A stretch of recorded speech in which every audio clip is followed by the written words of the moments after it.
de la mañana, 45 minutos. Amigas y amigos, ¿qué tal? ¿Cómo están? Muy buenos días. Gracias por acompañarnos. Bienvenidos a TVC a primera hora. Que tengan una excelente jornada de martes, segundo día de la semana. El calendario ya marca 29 días del mes de abril del 2025. Conduzca con precaución. Si es que usted va a viajar a las diferentes provincias, puede consultar el estado de la red vial a través de la página del Ministerio de Transporte y Obras Públicas. Recuerde que el uso del cinturón de seguridad es primordial. Si es que usted no lo utiliza y es sorprendido por la autoridad de tránsito, la sanción es del 5% del salario básico unificado y 1.5 menos a la licencia. Hoy el pico y placa para los vehículos con placas finalizadas en 3 y en 4. Como de costumbre, los contraflujos estarán habilitados a partir de las 6 de la mañana. Revisamos inmediatamente las condiciones climáticas. En este momento en la ciudad capital se registra una sensación térmica de 7 grados centígrados. El cielo está parcialmente nublado, la calzada está mojada. Conduzca con precaución.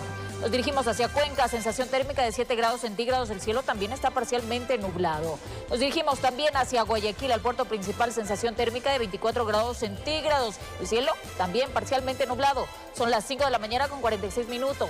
Empezamos así con el desarrollo de las principales noticias. Mucha atención. La policía continúa con las investigaciones sobre el asesinato de un miembro de la institución en el noroeste de Guayaquil. Se conoció que el crimen se cometió minutos después de que el uniformado culminara su jornada laboral. Aún con el uniforme puesto, lo vieron inconsciente junto a su vehículo rojo.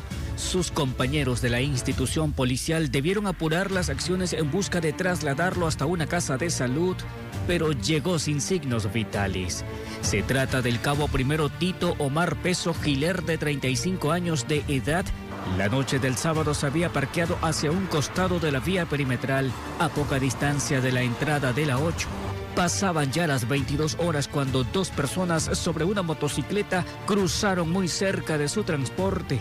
Dispararon en reiteradas ocasiones y se alejaron a gran velocidad, mientras que Tito quedó herido de gravedad.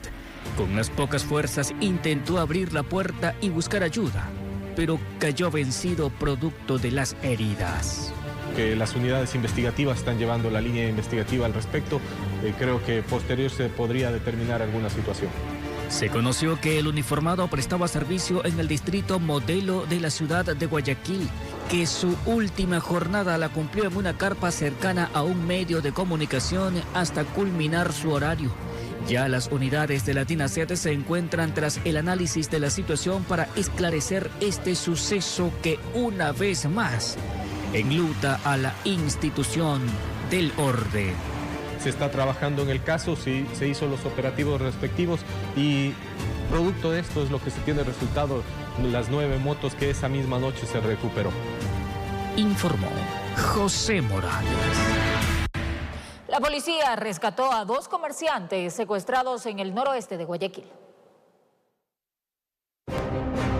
Este es el instante en el que vuelven a abrazar a sus familiares. Todo ocurrió tan rápido que no lograron creer que ya estaban de regreso a casa. Según la policía, fue importante la denuncia por parte de la ciudadanía, quienes habían alertado sobre el paso acelerado de 2 motocicletas por el distrito Nueva Prosperina y que sobre las mismas llevaban a la fuerza a 2 comerciantes de la zona. Así se dio paso a un despliegue amplio de unidades, logrando dar con el paradero de los sospechosos. De esta manera el personal policial motorizado realiza un operativo y logra la detención de los sujetos, la liberación de las 2 personas, así también un arma de fuego como resultado de este operativo. No se conoció sobre la cifra exacta que hayan exigido por la liberación de los 2 comerciantes. Aparentemente, la respuesta policial no les dio tiempo de proceder con las extorsiones a la familia de las víctimas. Bueno, se trata de comerciantes y personas que están realizando actividades económicas, los secuestrados. En este distrito se vienen desarrollando varios secuestros con fines de extorsionar a las víctimas, pero cuando la ciudadanía aporta con sus denuncias anónimas, hay respuestas inmediatas. Este fin de semana tuvimos 2 liberaciones y las 2 liberaciones fue gracias a la ciudadanía. Esa ciudadanía se percató de actos inusuales cerca de sus casas, llamó al ECU 911, actuamos inmediatamente y como resultado de esta colaboración ciudadana es que se logró liberar a las 3 personas en los 2 hechos de secuestro. Informó José Morales. Decomisaron 14 fusiles y 2 pistolas en el aeropuerto de Guayaquil. Las armas llegaron al país vía courier desde los Estados Unidos.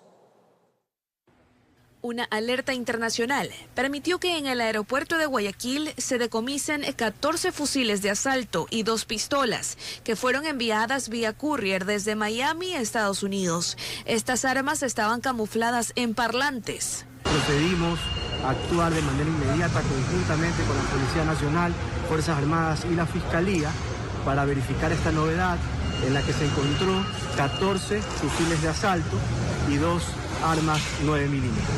Esta modalidad para ingresar armas al país no es nueva. Ya se han registrado casos de este tipo. Tras el hallazgo, SENAE mencionó que la policía continuará con las investigaciones dentro del ámbito de sus competencias.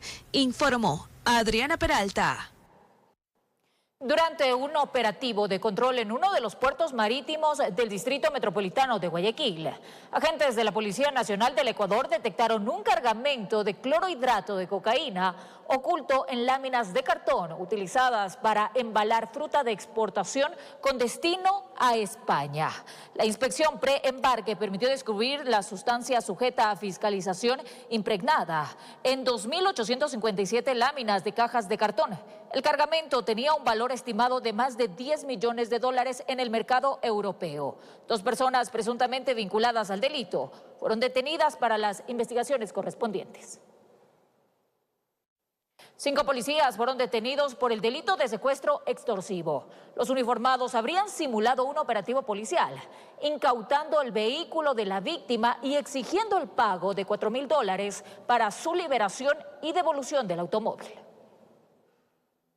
Según el denunciante, los uniformados simularon un operativo de control en las calles Ayacucho y Pedro Pablo Gómez, centro de Guayaquil. Luego de abordarlo, uno de ellos le habría alegado irregularidades con su documentación, por lo que le pidieron que los acompañe a la Policía Judicial. A los dormitorios de la PJ.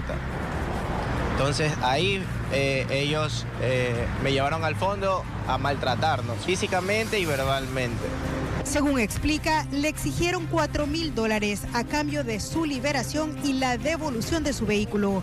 Al enterarse que la esposa del ciudadano dio a conocer de este hecho a la fiscalía, los agentes le habrían amenazado con acusarlo de un delito y plantarle evidencias. O sea, me sacaron una pistola y droga para poner en el parte como evidencia que habían encontrado en el carro, cosa que no era real. Los policías fueron arrestados cuando estaban en formación. Avanzamos hasta los patios de la PJ a identificar a los policías involucrados en este hecho para que se haga justicia. En la audiencia de flagrancia, el fiscal indicó que entre sus elementos de convicción, es decir, las evidencias, tenía videos de cámaras de seguridad y documentación de otros presuntos afectados. No se logró hacer la transferencia de los valores, pero se cuenta con la información como las conversaciones de los WhatsApp del teléfono de la víctima, hacia con uno de los policías. Se han allanado domicilios de uno de los miembros policiales. El juez de garantías penales dictó prisión preventiva para 3 de los acusados y prohibición de salida del país y presentación periódica ante el fiscal a los otros 2 agentes del orden que alegaron estar enfermos. Informó Maite Morán. Asesinaron a 3 menores de 13, 14 y 17 años que libaban en el portal de una vivienda en Durana. Las primeras investigaciones revelan que eran usados por un grupo delictivo para el expendio de sustancias. Este fin de semana, en esa localidad, también se detuvo a varios adolescentes sicarios. 6 personas fueron asesinadas este fin de semana en el cantón vecino y entre las víctimas se cuenta a 3 menores de edad que, según la policía, libaban en la entrada de esta vivienda cuando fueron acribillados la tarde del domingo en el sector Divino Niño. Las víctimas tienen 13, 14 y 17 años y fueron atacados por 2 sicarios que llegaron en motocicleta. Los testigos mencionaron que los hombres armados entraron a la casa para buscar a todos los ocupantes. En la escena murió una menor de 14 años. Su enamorado de 17 años y una vecina de 13 fallecieron poco después en un hospital. Medicina Legal llegó al cantón para el traslado de los cuerpos y 16 indicios balísticos fueron levantados por criminalística en la escena. Sin embargo, este lunes aún quedaban más casquillos y manchas de sangre junto a la puerta. El jefe subrogante del distrito Durán mencionó que se investiga si el ataque responde a una lucha de territorio, porque tras el crimen hallaron sustancias ilícitas en inmuebles cercanos. Procedimos a allanar varios domicilios, en donde producto de estos allanamientos recopilamos aproximadamente 1,5 kilos de sustancias sujetas a fiscalización. En las investigaciones, sí, pertinentes, lógicamente el subsistema investigativo y con fiscalía pues darán anuencia de lo que se encuentran vinculados en el caso como tal. ¿De ese procedimiento una pareja? Sí, hubo una pareja detenida, lógicamente mayor de edad, que está en el orden de la autoridad. Las autoridades insisten en que los niños y adolescentes de Durán son captados por las bandas para cometer delitos como microtráfico y sicariato. Estas estructuras lo que tratan es de reclutar a los menores de edad porque son inimputables. Entonces sí llama la atención, en todos los eventos está un mayor de edad y un menor de edad. Altamirano se refiere a otros hechos reportados el mismo domingo.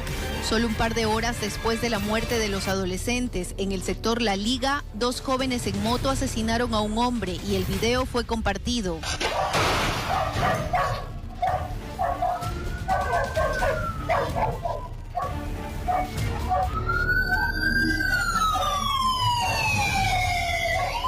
La policía los detuvo tras una balacera y se descubrió que quien disparó solo tiene 15 años. Poco después, un convoy policial se encontró con un vehículo blanco y al tratar de parar la marcha para un registro, se dio otra balacera en Durán. En el automotor se halló a un menor de 16 años y un adulto. Portaban un arma de fuego y el carro estaba reportado como robado, informó Carolina Pimentel.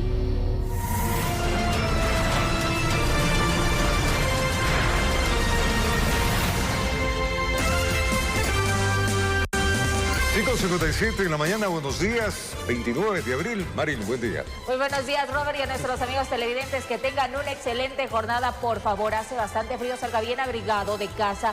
Si es que por obvias circunstancias usted o los más pequeños de casa tienen síntomas respiratorios, es importante utilizar mascarilla. Bueno, y vaya al médico a que le revisen y le receten. Disfrute de un buen desayuno, échele esa energía necesaria. Nosotros acá comenzamos primera hora para saber qué nomás ha pasado en este Ecuador y el mundo entero. 5 de la mañana, 57 minutos. Continúan fuera de servicio los dispositivos electrónicos de control de velocidad. Esto a escala nacional, una vez que las municipalidades no han cumplido los requisitos establecidos, esto por la Agencia Nacional de Tránsito para el correcto funcionamiento. Miremos. Fue en octubre pasado que la Agencia Nacional de Tránsito ANT emitió un reglamento de la homologación, operación y control de los dispositivos electrónicos de control de velocidad, más conocidos como radares. Esto por varias anomalías que habrían detectado, especialmente en la calibración de los mismos. Al no estar calibrado, la precisión en la medición tenía un error muy alto. Entonces había casos de que tenía errores para que sea dinámico, errores de 20 kilómetros por hora. Entonces si uno está yendo en una vía de 90 y digamos que está yendo a 70, subía a 71 y ya me saltaba la infracción porque tenía un margen de más o menos 20. Entonces, al no estar calibrados, muchos de estos radares tuvieron otro enfoque, un enfoque recaudador. De entrada, eran las propias empresas privadas encargadas de esos dispositivos contratadas por los municipios, quienes aparentemente se encargaban de la calibración. Todos los radares deben pasar por una calibración anual. ¿Y qué es lo que pasaba? Había radares que no se habían calibrado en años, o este tema de que se autocertificaban diciendo mi radar sí está calibrado, pero eran juez y parte.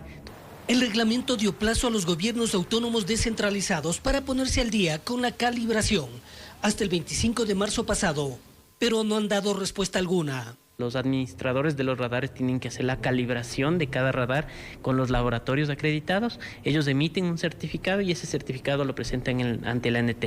La normativa dice que si no presentan estos requisitos, los radares se generan una inhabilitación, que es lo que se ha hecho en estos últimos meses. Como Agencia Nacional de Tránsito nos ha tocado poner sellos de inhabilitación de ciertos radares porque no cumplen con la normativa y no se ha presentado tampoco ningún requisito, no ha habido ningún pronunciamiento incluso por los gatos o los administradores de los radares. En algunos casos, como en Durán, no faltó la viveza criolla. Muchos de ellos fueron retirados, rotos, les hicieron un hueco en donde apunta la cámara para poder seguir con el tema de la recaudación. A nivel de agencia lo que estamos haciendo es inhabilitando a través del sistema para que estos radares ya no reflejen más multas. ¿Y esas multas que estaban cobrando? Se les ha pedido que den de baja todas esas infracciones.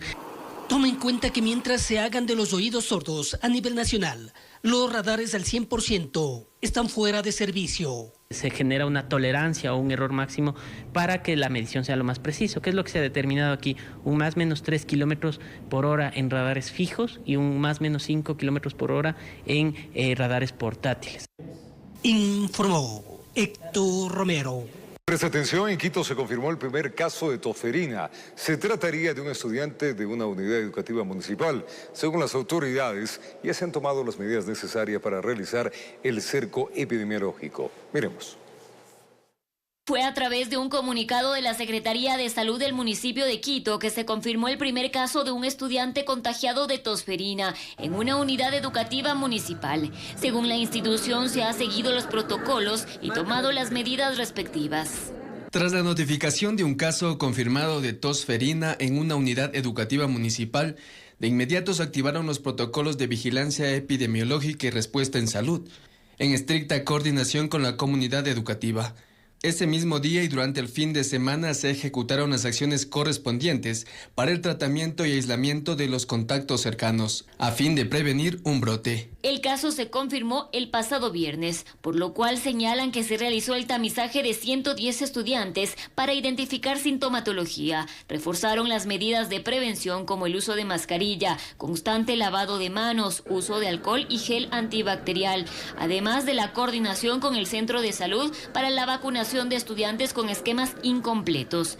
Ante ello, el ministro de Salud, Edgar Lama, confirmó que existe un incremento de contagios de tosferina. Sin embargo, aseguró que no se trata de un brote. No se trata de un brote, hay un incremento. Tenemos 169 casos. No es nada particularmente alarmante, está siendo controlado. Además, informó que al ser los infantes quienes corren mayor riesgo por la tosferina, se ha adelantado la vacunación para este grupo poblacional. La tosferina es una enfermedad que es muy incómoda, puede tener su riesgo en infantes, por eso se está acelerando el proceso de vacunación a niños. Antes se lo ponía, insisto, el mes 4, se lo va a poner el mes 2. Esto lo dio a conocer el ministro durante el lanzamiento de la campaña de vacunación nacional contra el tétano y la difteria, que es una infección aguda de nariz y boca. Solamente con el apoyo de ustedes, con la conciencia de ustedes, vamos a poder lograr crear un Ecuador que no solamente tiene salud hoy, sino que es inmune a las enfermedades mañana. Al trabajar con cerca de 16.400 infraestructuras educativas, de las cuales más de 12.000 son fiscales, es que vamos a lograr inmunizar más o menos a un cuarto del total de la población. 4.1 millón de estudiantes, 216.000 docentes, más de 30.000 personas en el área administrativa. La jornada de vacunación se extenderá hasta el 30 de junio del presente año. En Quito informó Adriana Rojas. 6 de la mañana con 3 minutos. En otras noticias, una menor de edad forcejeó con un delincuente para que no le robe la mochila con cuadernos y el uniforme del establecimiento educativo al que se dirigía. Una cámara de seguridad grabó como dos antisociales en moto sorprendieron al estudiante cuando se alistaba para ir a clases. Ocurrió al sur de Quito.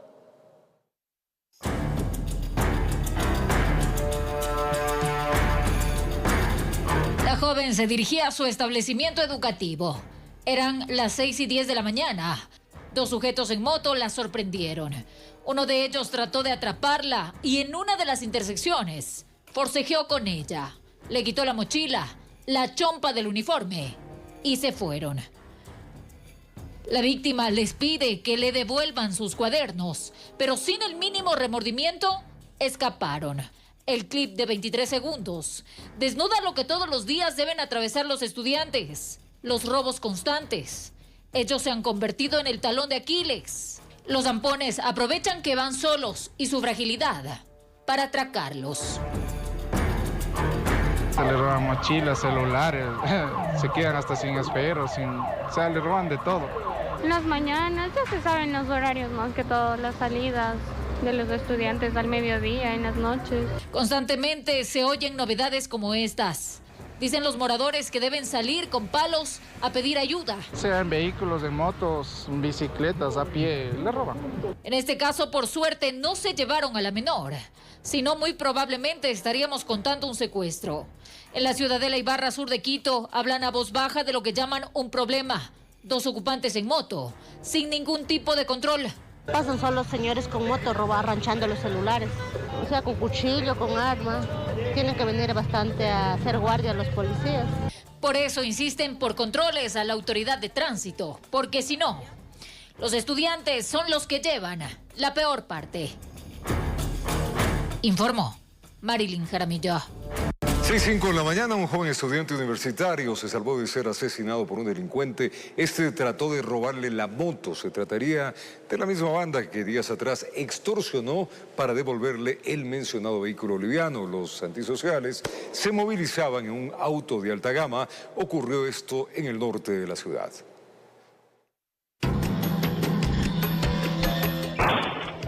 Fíjese bien en estos 2 hombres de casco. Ya tienen ubicada a la víctima.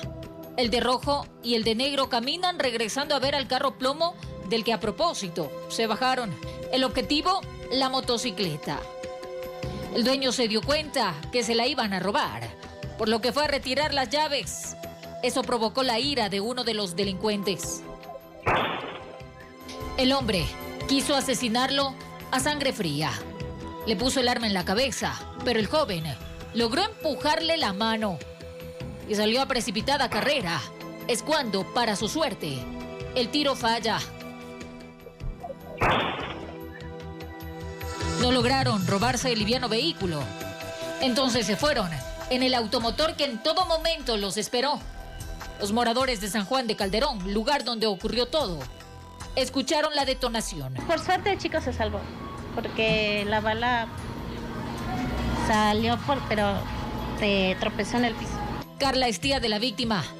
Cuenta que todo esto tuvo origen en las denominadas extorsiones. Son los mismos que hace unos días le robaron la misma motocicleta y que le llamaron a exigir dinero para devolvérsela. Imagínense, $2,000 para que nos devuelvan una cosa que era nuestra. No me parece justo. Lo único que pido que nos ayuden con patrullajes aquí. Les entregaron el efectivo creyendo que todo terminaría. Pero la situación se salió de control. Esta vez, por poco y lo asesinan. Es la misma persona que le robó la otra semana. La policía tiene pleno conocimiento del caso. Estos videos están en poder de los uniformados. La familia del joven universitario clama por ayuda para que la próxima no se cuente una desgracia. El proceso investigativo avanza. Informó Marilyn Jaramillo. En el sector del Inca, la inseguridad no da tregua y los desvalijamientos de vehículos continúan siendo una constante preocupación para los moradores. A pesar de los pedidos de mayor control, los delincuentes aprovechan cualquier descuido para robar autopartes e incluso llevarse objetos de valor del interior de los automotores.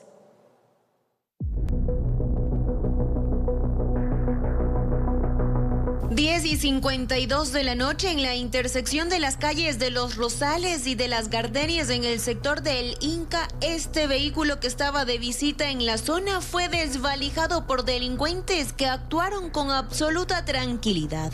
Los ladrones con toda confianza se parquean, tienen todo el tiempo del mundo y van desvalijando los vehículos.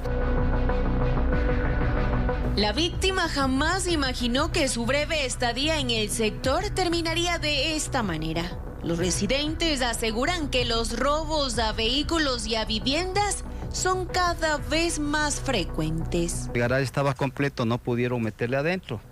Entonces, desgraciadamente, a veces me levanto en la noche a vigilar por las cámaras y justo a esa hora no pude hacerlo. Yo duermo así a la ventana, ¿no? Y un día se baja un señor alto de una camioneta que no tenía placas y dos señores, un señor bien gordo y otro señor bien gordo, se quedaron adentro y él vino y me hizo así durísimo la puerta y no sé por qué, y alzaba a ver. Los moradores señalan a las chatarrerías cercanas como uno de los principales focos del problema.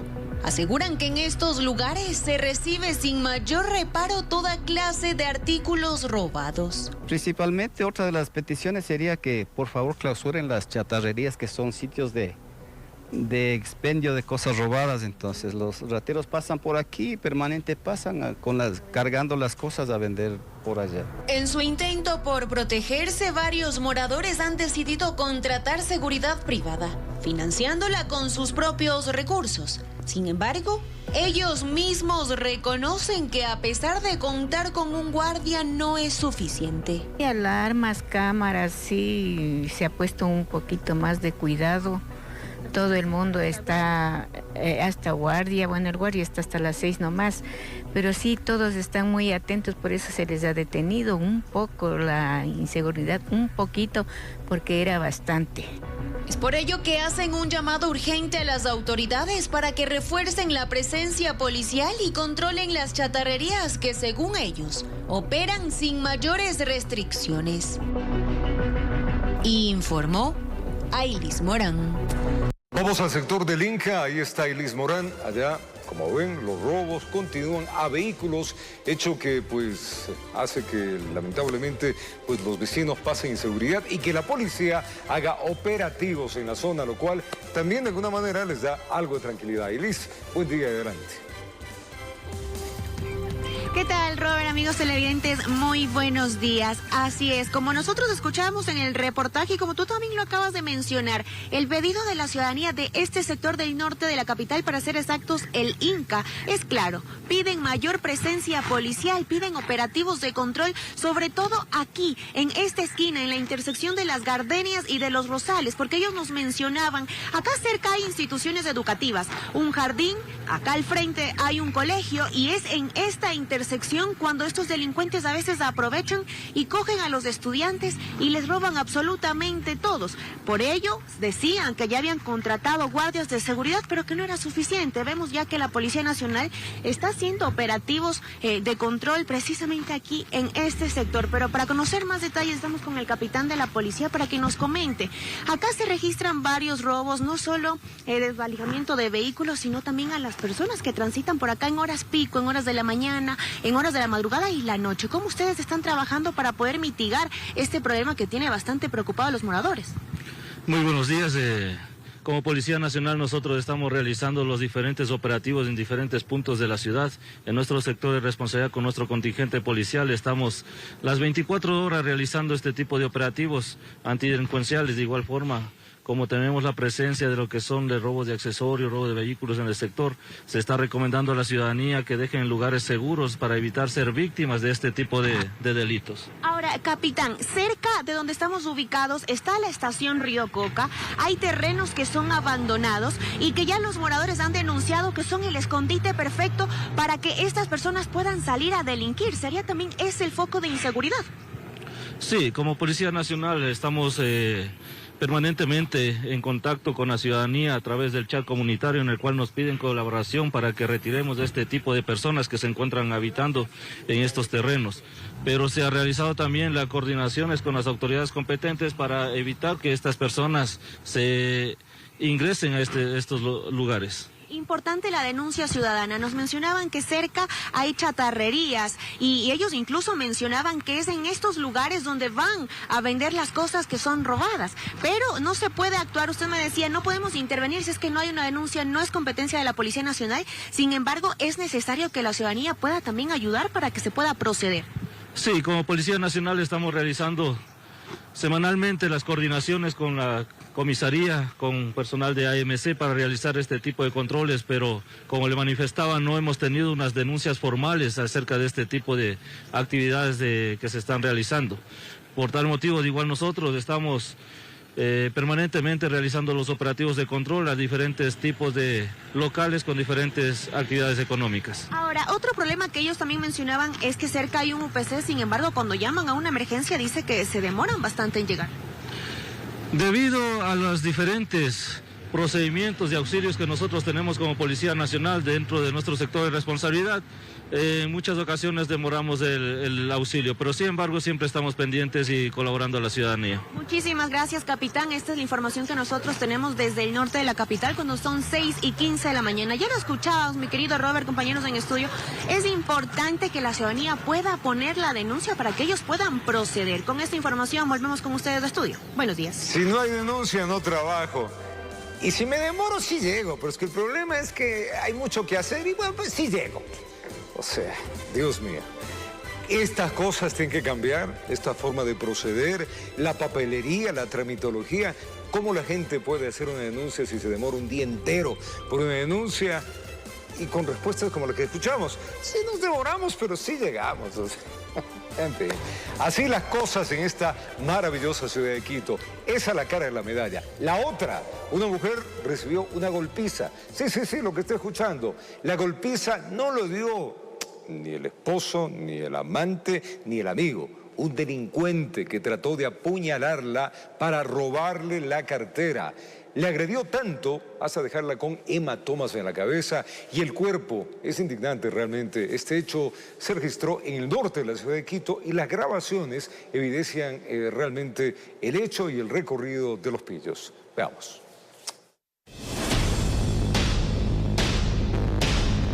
Cochabamba, norte de Quito. Era las 9:17 de la noche cuando Laura, nombre protegido, caminaba con dirección a su casa hasta que fue sorprendida por este delincuente con cuchillo.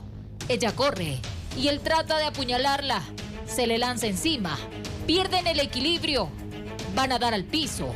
Y ahí empieza el antisocial a propinarle una tremenda golpiza. La sacude en reiteradas ocasiones, patadas y puñetes en la cabeza y en el cuerpo. Laura se aferra a su cartera hasta que finalmente la suelta. El ladrón entonces emprende la huida. La víctima trató de alcanzar al agresor, pero no pudo. Regresó por una funda, se colocó los zapatos y siguió con su camino, visiblemente herida. Tenía 2 hematomas, uno en este lado, muy grande, y otro acá. En el cuerpo, sus costillas, estaba muy adolorido. Se le llevaron la cartera con todas sus pertenencias. Tengo entendido que en la cartera tenía su celular, tenía dinero. El modus operandi de esta banda se ejecutó así. Ya se dieron cuenta que iba sola. El carro sin placas avanzó hasta la esquina y justo ahí se bajó el pillo responsable de la agresión. Ahora dicen, ¿por qué no suelta se desprende uno de las cosas, ¿no? Para no enfrentarse al ladrón. Pero ese momento, es una señora sola, ella no tiene familia, nadie, y si ella trabaja es por sus hijitos y por una persona con discapacidad que ha tenido. Y yo, claro, me voy a aferrar a mi dinero que le pagaban ese rato, que venía cobrando. Por suerte, la mujer está viva para contarlo. Exigen a la policía presencia para mejorar la seguridad en la zona. Aquí más que todo la policía no existe. Informó Marilyn Jaramillo. Y aquí cabe 2 comentarios. El uno, a la mujer le pasó esto, de acuerdo a lo que nos dice Marilyn, que estuvo en la cobertura de la nota, porque el transporte urbano que tenía que dejarle frente a su casa no cumplió el recorrido, le dejó cuadras atrás, tuvo que caminar sola. 2, no hay presencia policial. Y esto los vecinos de este sector de Chillogallo lo viven mencionando, no ahora, van meses. Pero contestaciones como la que escuchamos hace un momento en nuestro directo hacen que estas cosas sucedan. Y 3, las leyes brandengas, jueces amañados, lamentablemente abogados que se prestan para sacar a estas lacras que viven en nuestra ciudad y que vimos cómo pues la maltratan, cómo la patean para robar el dinero, el sustento de una persona que tiene discapacidad con su madre. Esto es lo que tiene que cambiar, pero se tiene que cambiar con voluntad política, cambiando una estructura legal que hoy está agotada y nos tiene realmente al borde de los nervios a la ciudad y a los ciudadanos. Eso es lo terrible.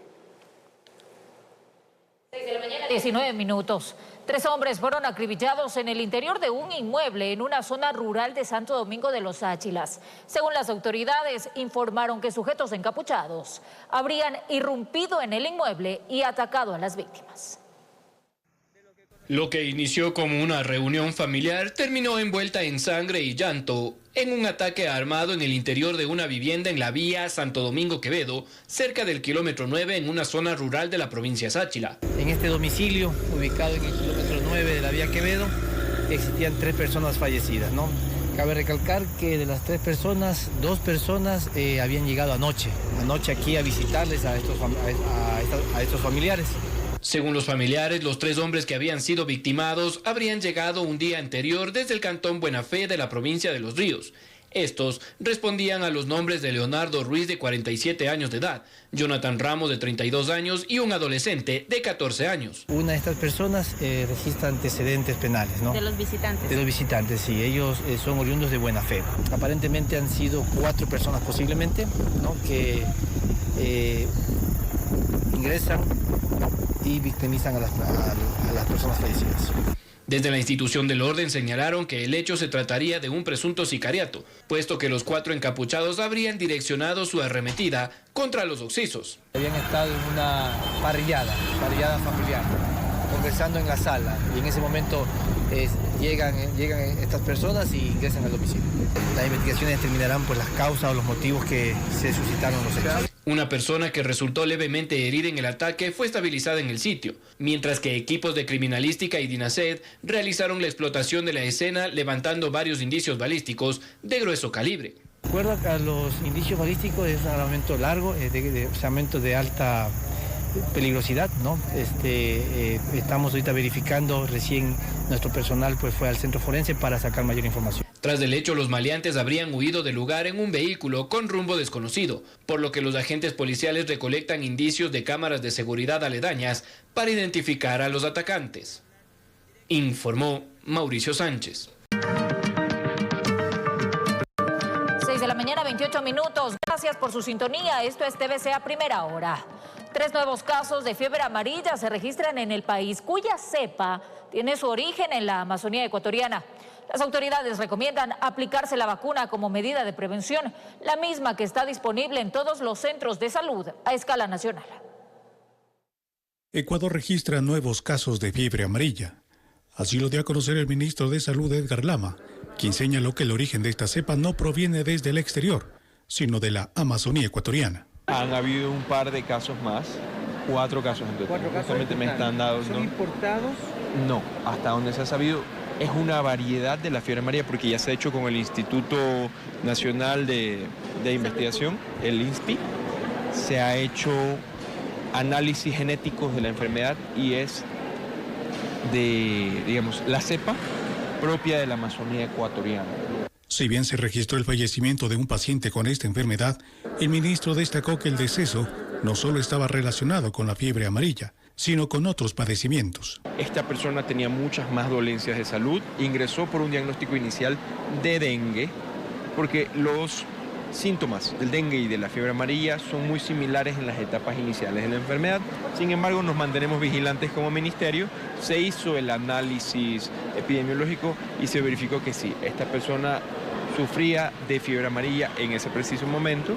El Ministerio de Salud continúa monitoreando a familiares y personas que estuvieron en contacto con el fallecido. Se ha hecho el cerco epidemiológico a todos sus familiares, todo su círculo de trabajo, todas las personas con las que ha tenido contacto, y al parecer ninguna presenta síntomas. Se les ha hecho el análisis de la enfermedad y ha dado negativo. No hay ninguna razón para creer que estamos ante un brote.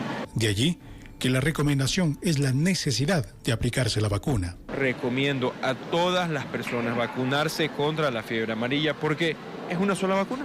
Una sola vacuna los dota de inmunidad para toda la vida. Por favor, háganla. Está disponible en los centros. Es gratuito. Si no encuentra vacuna en algún centro, que es algo que puede pasar porque la gente está yendo a vacunarse, avisen al ministerio, comuniquen para hacer la gestión. Igual nosotros estamos permanentemente vigilando las existencias y el abastecimiento de vacunas en los distintos centros de salud. Es gratuito, los invito a hacerlo. Los casos de fiebre amarilla en el país han sido esporádicos. Registros oficiales señalan que en el año 2000 se detectaron 2 casos, en 2012 1, en 2017 fueron 3 y el último se reportó en el 2024. Informó Miguel Ángel Bedoya. Y esto es preocupante, preste atención, el TikTok es de las principales redes sociales que grupos criminales usan para reclutar personal. Según un estudio del Colegio México, los tentáculos delincuenciales buscan miembros e ingresan pues a esas filas y sobrepasan las fronteras. Así que preste atención a ese reportaje.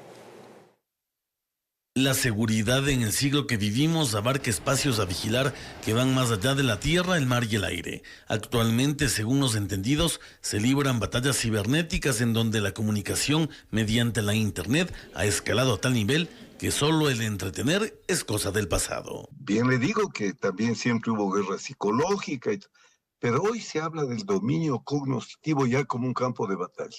Igual que usted promueve aspirinas o que promueve artefactos eléctricos, el crimen organizado busca crear un gran mercado y adhesiones a través del uso de las redes. Tomando en consideración lo expuesto, un estudio del Colegio de México identificó cuentas de redes sociales utilizadas por grupos delincuenciales y mafias para reclutar personas. Entre aquellos jóvenes, el lenguaje cercano a las nuevas generaciones consta de emojis, música y videos que hacen referencia a la vida criminal. Hoy lo esencial es tener una estrategia y un sistema para combatir esta amenaza cibernética. Entonces hoy se llama ya la ciberdefensa, la ciberseguridad, y le puedo decir, lamentablemente también, que en esos aspectos el Ecuador está muy atrasado. Se comprende cómo operan, cómo buscan llegar con su mensaje, pero ¿qué les prometen? Según la investigación, los ofrecimientos van desde empleos que brindan hospedaje, pagos y entrenamiento, así como apoyo a madres solteras y estudiantes. Todo falso. Para el joven hay comunidades de todo el mundo. Está vinculado con todo el mundo, menos con su propia familia, menos con... Esos son problemas de sanidad, inclusive psicológica. Manifiestan los entendidos que es importante el combate desde el Estado a estas formas de criminalidad. Sin embargo, advierten que desde el rol familiar también se debe estar preparados, pues redes sociales como TikTok se ha demostrado no son solo de entretenimiento, sino también un espacio donde el crimen organizado está construyendo identidad, comunidad y promesas de pertenencia. Informó Javier Rosero. Quito lidera en la región proyectos ambientales. Según la inteligencia artificial, la capital de los ecuatorianos está en el puesto número 1, impulsando iniciativas verdes. Gemini, motor de inteligencia artificial desarrollado por Google, coloca a Quito en el primer lugar como ciudad que lidera proyectos de cuidado medioambiental y ecoeficiencia. ¿Qué de verdad tiene esta afirmación? No conocía esto, pero es una buena noticia. ¿Por qué? Porque la inteligencia artificial suele rápidamente buscar en distintas fuentes de consulta y nos da una respuesta que toma distintas fuentes de alimentación. Significa entonces el dato que nos está dando René, que en distintas fuentes de información está apareciendo Quito como una capital, como una ciudad que está pionera en América Latina. Frente a la información que se interpreta como verdadera, lo que hay que conocer es cuáles son esos proyectos a los que acude la inteligencia artificial para sostener que en la capital de los ecuatorianos las iniciativas verdes son prioridad. Proyectos del complejo ambiental, en los de Ecosegam, el tema de recolección diferenciada, conservación ambiental en las diferentes zonas rurales, proyectándonos mucho a la movilidad sostenible, tanto desde el metro como en nuestros buses eléctricos. Si bien es una noticia alentadora y positiva para Quito, según las autoridades locales se debe hacer un exhorto a las personas para que a la par de las iniciativas de cuidado ambiental, sean ellos quienes se apoderen de los proyectos y contribuyan desde la cultura ciudadana a cuidar la naturaleza. Nosotros aquí tenemos una forma de ejemplos cómo nosotros trabajamos. Aquí nosotros trabajamos de dos formas, una con el material orgánico y otro con el material reciclado. La gente se pregunta en casa, y bueno, y por ejemplo, ¿qué materiales puedo yo reciclar en casa? ¿Qué nomás puedo reciclar? Claro, tenemos botellas de PET, tenemos el soplado, que ustedes dirán, ¿qué es el soplado? El soplado son las botellas de yogur. Si desea conocer en qué proyectos ambientales se resalta Quito, puede ingresar por Google a Gemini. Seguro en cuestión de segundos, esta inteligencia artificial le brindará un detalle argumentado. Informó Javier Rosero. Contarles que en la calle Jaime Roldós Aguilera del sector de la Hospitalaria, la reparación, amigos, una fuga de agua dejó un hueco que hasta hoy no ha sido pavimentado. Esto se ha convertido en un serio problema para los conductores. La falta de intervención adecuada no solo afecta a la movilidad. ¿Dónde habrá quedado el anuncio? ¿Se acuerdan acá en este espacio, cuando lo entrevistamos al alcalde? Si la empresa de agua potable rompe la vía, ya tiene la disposición e inmediatamente también tiene pues el equipo necesario para que lo repare. Quedó denunciado porque los huecos se mantienen. Esto representa también un riesgo, autoridades, de accidentes para quienes transitan en la zona, no solamente los autos, bicicletas, motos, transeúntes. Si usted no me cree, vea lo que sucedió. Así es como quedó la calle Jaime Roldós Aguilera luego de la reparación de una fuga de agua en el sector de la Hospitalaria. Hace 15 días. Y la verdad es que vinieron los señores del agua, abrieron porque había una fuga de agua y dejaron así y no han venido. Se les pide a las autoridades que arreglen, todo está en mal estado las calles, pero no hacen caso. La falta de repavimentación no solo complica la circulación, sino que también pone en riesgo la seguridad de quienes transitan por el lugar. Ahora, a ustedes les toca esquivar y por esquivar se pueden hasta chocar. Claro, chocar con el de al lado. Toca ir con precaución nomás. Los carros que suben como que se dan la vuelta y hay problema porque baja un carro de arriba y puede haber un buen choque. Pero los problemas no terminan allí. Al avanzar unos metros se observa cómo uno de los costados de la calle se ha transformado en un basurero improvisado. Según los moradores, esta situación se debe a la falta de contenedores en el sector. Yo vengo a dejar la basura acá en la avenida Jaime Roldós Aguilera porque no hay basurero, no hay a dónde poner. La verdad es que todas las personas que vivimos aquí automáticamente van y se vota allá porque no hay sitio donde votar. El pedido de los moradores del sur de la capital es claro. Piden soluciones urgentes antes de que los problemas se agraven aún más. Informó Ailis Morán. Árboles del Parque Metropolitano generan desacuerdos entre funcionarios municipales y moradores de la calle Guanguiltagua. La gente contradice el argumento de que fueron cortados todos los eucaliptos que ponen en riesgo su seguridad. Nuevamente llegamos hasta el Parque Metropolitano. La problemática, como sabemos, está a la altura de la calle Guanguiltagua. Ahí, según la administración zonal Eugenio Espejo, se cortaron varios árboles que ponían en riesgo las casas aledañas. Lo que el informe del EMOP nos dijo que se cortó toda la zona de riesgo de la parte de un árbol que tuvo un volcamiento. Aquí se cortaron los 16 árboles que ellos marcaron para evitar los riesgos prominentes de un posible volcamiento en años futuros. De manera precisa se asegura que esos son datos oficiales. Sin embargo, la gente del lugar critica que existe un error, quizá no en el número de árboles cortados, mas sí en su ubicación. Don Carlos, ¿a quién creo yo? ¿A los señores del EMOB, a los del municipio? ¿Ustedes que dicen que no se han cortado los 17 árboles? A los dos. ¿Por qué? Porque nuestro reclamo no es parque adentro. Parece que estos señores lo que hicieron es evaluar en general los árboles.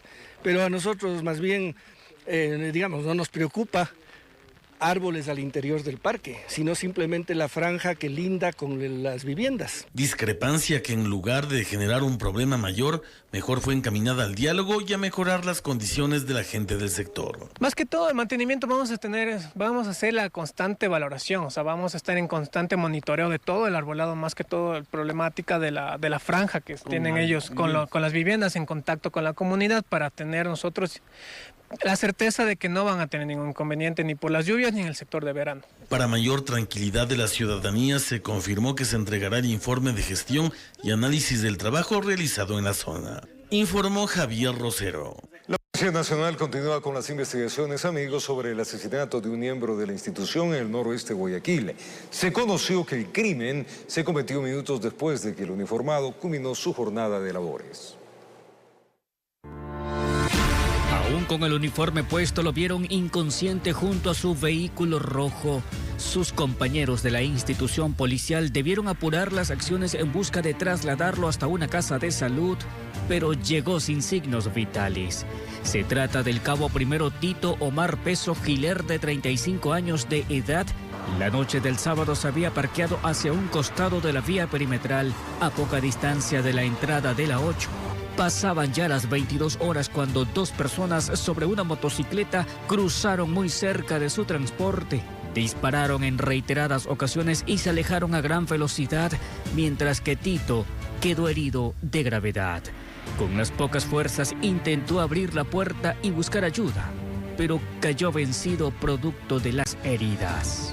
Que las unidades investigativas están llevando la línea investigativa al respecto. Creo que posterior se podría determinar alguna situación. Se conoció que el uniformado prestaba servicio en el distrito Modelo de la ciudad de Guayaquil, que su última jornada la cumplió en una carpa cercana a un medio de comunicación hasta culminar su horario. Ya las unidades de la DINASED se encuentran tras el análisis de la situación para esclarecer este suceso que una vez más enluta a la institución del orden.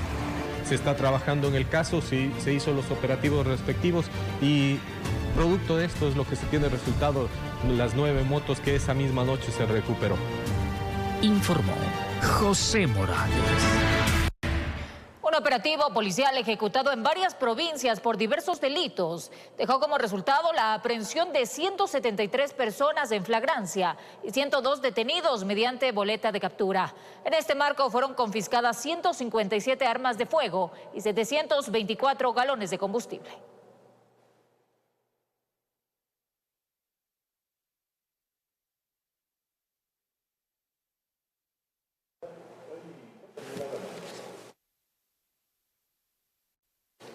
Seguimos con información. 5 policías fueron detenidos por el delito de secuestro extorsivo.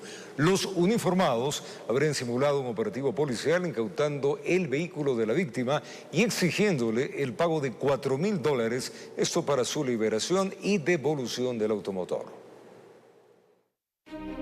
Según el denunciante, los uniformados simularon un operativo de control en las calles Ayacucho y Pedro Pablo Gómez, centro de Guayaquil. Luego de abordarlo, uno de ellos le habría alegado irregularidades con su documentación, por lo que le pidieron que los acompañe a la policía judicial. A los dormitorios de la PJ.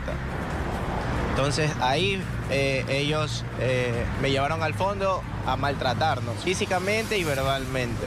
Según explica, le exigieron $4.000 a cambio de su liberación y la devolución de su vehículo. Al enterarse que la esposa del ciudadano dio a conocer de este hecho a la fiscalía, los agentes le habrían amenazado con acusarlo de un delito y plantarle evidencias. O sea, me sacaron una pistola y droga para poner en el parte como evidencia que habían encontrado en el carro, cosa que no era real. Los policías fueron arrestados cuando estaban en formación. Avanzamos hasta los patios de la PJ a identificar a los policías involucrados en este hecho para que se haga justicia. En la audiencia de flagrancia, el fiscal indicó que entre sus elementos de convicción, es decir, las evidencias, tenía videos de cámaras de seguridad y documentación de otros presuntos afectados. No se logró hacer la transferencia de los valores, pero se cuenta con la información como las conversaciones de los WhatsApp del teléfono de la víctima,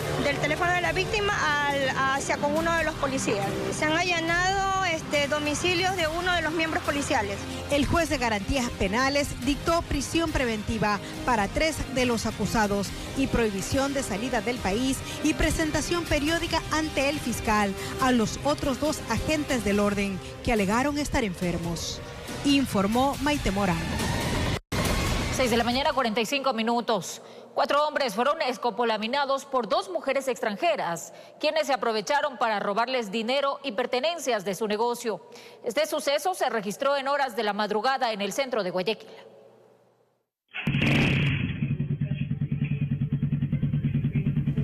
Eran aproximadamente las 5 de la mañana de este sábado 26 de abril, cuando dos mujeres fueron captadas en un video llevándose una motocicleta de un minimarket ubicado en la calle Víctor Manuel Rendón y Escobedo, al centro de Guayaquil. En este suceso, 4 hombres, entre ellos el dueño del negocio, estaban libando y horas después fueron escopolaminados por estas mujeres, logrando sustraérseles una moto, dinero de la caja y varias pertenencias. Él la llamó y le invita a tomar todavía. Eso no es así, hay que ver, hay que hasta para tener amigos hay que tener una buena expectativa, una buena relación, porque usted no puede llevar a ninguno de sus negocios. ¿Por qué? Porque lo pueden matar a uno. Un negocio que todo es rentable para él. Mete a 2, 3 personas que ni los conocen. Si da una moto. Comerciantes de la zona mencionan que no sería la primera vez que estos sujetos caen en este modo operandi de las mujeres. O sea, le quedan escarmientos a ellos para que piensen la próxima vez cómo tienen que hacer las cosas. Pues no son unos muchachos. Creo que sí había un muchachito, pero el resto ya son adultos. Por supuesto, la gente ya va a pensar 2 veces en venir, ya sale en las redes sociales. Y esto a uno le trae malas consecuencias porque la gente tiene mala reputación a la zona. La gente ya no viene, esta zona peligrosa. Los hombres se encuentran en diferentes centros de salud con sueros para desintoxicarse de esta sustancia, que afortunadamente no acabó con sus vidas. Aquí el problema siempre es en la noche, porque ellos se quedan tarde en la noche, entonces por eso pasa. Y nosotros muchas veces somos los mismos responsables de lo que nos pasa, porque nos exponemos a estas cosas. Porque al fin de cuentas, si estuvieran solos ellos y no hubieran permitido personas ajenas, no hubiera pasado, pero lamentablemente permitieron que otras personas ingresen y pasó lo que tuvo que pasar. Informó Amy Moreno. Detuvieron a 22 personas y decomisaron 71 bultos con sustancias catalogadas sujetas a fiscalización durante un operativo ejecutado por el Bloque de Seguridad y de Policía Nacional en un buque atunero allá en Galápagos. Miremos. En una exitosa operación de control y vigilancia marítima, el bloque de seguridad conformado por las Fuerzas Armadas del Ecuador y la Policía Nacional se logró la aprehensión de 22 personas y la incautación de 71 bultos de presuntas sustancias catalogadas sujetas a fiscalización. Durante el desarrollo de operaciones de control y vigilancia marítima desarrolladas el día sábado aproximadamente a las 8 de la noche en la zona económica exclusiva insular a 175 millas al noreste de la isla San Cristóbal, realizó un procedimiento de control a un buque pesquero atunero, logrando determinar que dentro del cual se encontraban 71 bultos de sustancias catalogadas a fiscalización. La intervención contó con el apoyo de un avión naval y una lancha de guardacostas. Se enmarca las acciones permanentes para combatir la pesca ilegal, no declarada y no reglamentada, y otras actividades ilícitas en el mar. La embarcación intervenida había zarpado el puerto de Manta el pasado 24 de abril con una tripulación registrada de 20 ecuatorianos y un venezolano. Sin embargo, durante la inspección realizada por las autoridades, se detectó a un ciudadano mexicano oculto en una de las bodegas de la nave, quien no figuraba en la lista de tripulantes autorizados. Los 71 bultos fueron encontrados en una de las cubas de pesca del buque. La tripulación, junto con el cargamento incautado, fue trasladado esta mañana a las instalaciones de la base naval de San Cristóbal, donde fueron puestos a disposición de las autoridades judiciales competentes. En el límite entre Imbabura y Carchi, en el río Mira, se divisó el cuerpo sin vida de un ciudadano ecuatoriano aparentemente menor de edad. La víctima tenía 6 orificios de impacto de arma de fuego. Al parecer fue lanzado al afluente luego de ser victimado. Con él, 6 serían las muertes violentas en la provincia del Carchi. Carlos Almeida es un pescador que transita siempre en horas de la madrugada por los accesos al río Mira, en donde realiza faenas de pesca. Se sorprendió al mirar que en una roca estaba atrapado el cuerpo de un ciudadano, por lo que de inmediato dio a conocer a la Policía Nacional, quienes mantuvieron dificultad para poder ingresar hasta la zona debido al agreste del terreno. Sin embargo, con todos los medios logísticos, lograron extraer el cuerpo. En horas de la madrugada se hizo la extracción de un cuerpo sin vida, específicamente en el cantón Mira, río Mira. Pescadores que frecuentan el sector alertan al EQ 911 para que personal policial acuda a verificar el hallazgo del cuerpo sin vida. No se dieron mayores detalles, ya que se trataría de un aparente menor de edad. Lo que sí pudieron evidenciar es que en el cuerpo la víctima tenía 6 orificios de proyectil. Los familiares habrían manifestado que el joven desapareció de la comunidad y que lamentablemente lo encontraron sin vida. Posterior a la inspección se identificó 6 disparos en el cuerpo producidos por un arma de fuego. Es un menor de edad, ya que en base a las diligencias investigativas que se realizó en los sectores, se identificó que es oriundo del San Juan de Lachas. De acuerdo a las primeras investigaciones, existe la hipótesis de que el joven no fue ultimado en el sitio. Él habría sido muerto en el sector conocido como La Chorrera, para luego arrojarlo al río. No presenta signos de descomposición aún, por lo que presumen que tiene apenas horas de haber sido asesinado. Con este cuerpo hallado, serían 6 las muertes violentas en la provincia del Carchi en lo que va del año. Los familiares acudieron a la autoridad competente para identificar el cuerpo sin vida. Estamos realizando la investigación no solamente en nuestra provincia, sino también en coordinación con DINASED de la provincia de Imbabura y Esmeralda. Con cámaras de José Cedeño desde Tulcán, informó Miriam Enríquez. Vamos a Babahoyo, allí en la provincia de Los Ríos. Un nuevo hecho violento dejó como saldo una mujer herida y una fallecida. Los atacantes entraron a la vivienda donde se encontraban las mujeres y les dispararon en repetidas ocasiones. Como Isabel María Pareja fue identificado el cuerpo de la mujer que quedó sin vida sobre la silla donde descansaba adentro de esta vivienda, ubicada en la parroquia Barreiro de Babahoyo, provincia de Los Ríos. Según versiones, 2 sujetos habían llegado en una motocicleta y procedido a ingresar directamente a cometer este fatal hecho de sangre que se da acá en el sector de Barreiro. El crimen ocurrió durante la tarde de este lunes y el objetivo de los sicarios era terminar con la vida de las 2 mujeres que se encontraban en la casa. Pero una de ellas quedó con vida y tras el atentado fue trasladada en una motocicleta hasta un hospital donde recibe atención médica. Parece que estaban conversando, eran familiares y lastimosamente fueron sorprendidas. Parece que es una muerte selectiva ya direccionada hacia estas personas. Al parecer se presume que son familia de algunas personas que tienen nexos con algún grupo armado organizado. Finalmente, las unidades de criminalística y DINASED llegaron al lugar de los hechos para levantar el cuerpo y trasladarlo a la morgue de Babahoyo, mientras que activaron el código plata en el hospital para garantizar la seguridad de la otra víctima y el personal médico, informó Martín Soto. Momento de hacer una nueva pausa comercial, pero en minutos les contaremos que la Asamblea Nacional inició el debate sobre la reforma que busca eliminar el financiamiento a los partidos políticos. Con esa información regresamos.